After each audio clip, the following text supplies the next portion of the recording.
Қайырлы күн достар. Бүгін осындай әдемі кіп-кішкентай лепешка дайындайтын боламыз. Мини лепешка. Ол үшін бізге еленген ұнымызбен сүтіміз, суымыз, және де шит майымыз, және ерітілген сары майымызды қосамыз. Менде 60% щедрое қолдандым. Майдың екеуін біреуін де қолдансаңыздар болады, өз еріктеріңіз. Және де құмшекерімізді, тұзымызды, дрожжымызды салып, барлығын араластырып аламыз.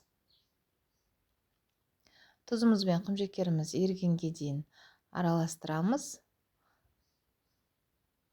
Суымыз бен сүтіміз жылы болу керек, нан ашытқанға. Енді осыны ұнымызға салып, қамыр илейтін боламыз. Каналыма тіркеліп, лайк басып, пікір жазып кетуді ұмытпаңыздар. Сіздерге осындай жеңіл, оңай үй жағдайында жасалынатын тағамдармен бөлісетін боламын. Және достарыңызбен бөлісіп қойыңыздар. Жаңа рецепттер салған кезде сіздерге келіп тұру үшін қоңырауша белгісін басып қоюды да ұмытпаңыздар.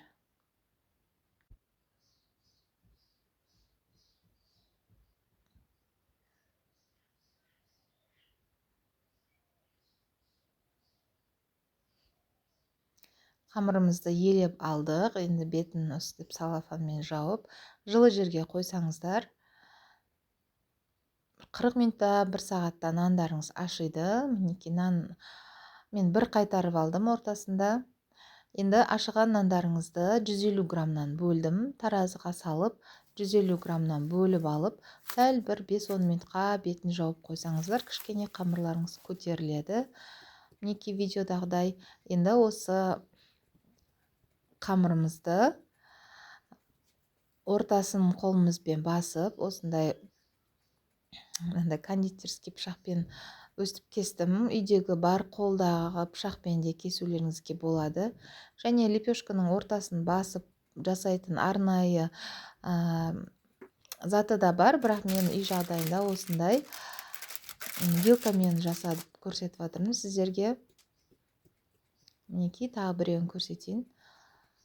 Ортасын осылай басып шығып, осындай пышақтың көмегімен де осылай кесіп, ортасын вилкамен жақсылап басып шығамыз, өйткені піскен кезде көтеріліп кетпес үшін.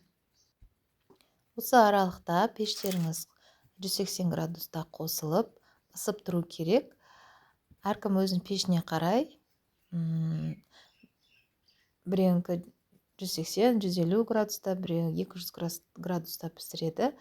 Әркім өздеріңіздің пештеріңізге қарай қосып, алдын ала қызып тұрған пешке салып пісіріп аламыз.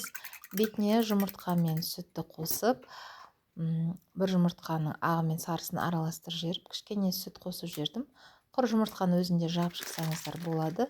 Енді бетіне өз қалауларыңызша сәндеп, мен қара күнжіт қолдандым. 30-35 минутта пісіп шығады. Барлықтарыңызды жасап көріңіздер. Дәмі өте ерекше, әдемі, қонақ келгенде де әдемілеп дастарханға қоюға болады. Ас болсын.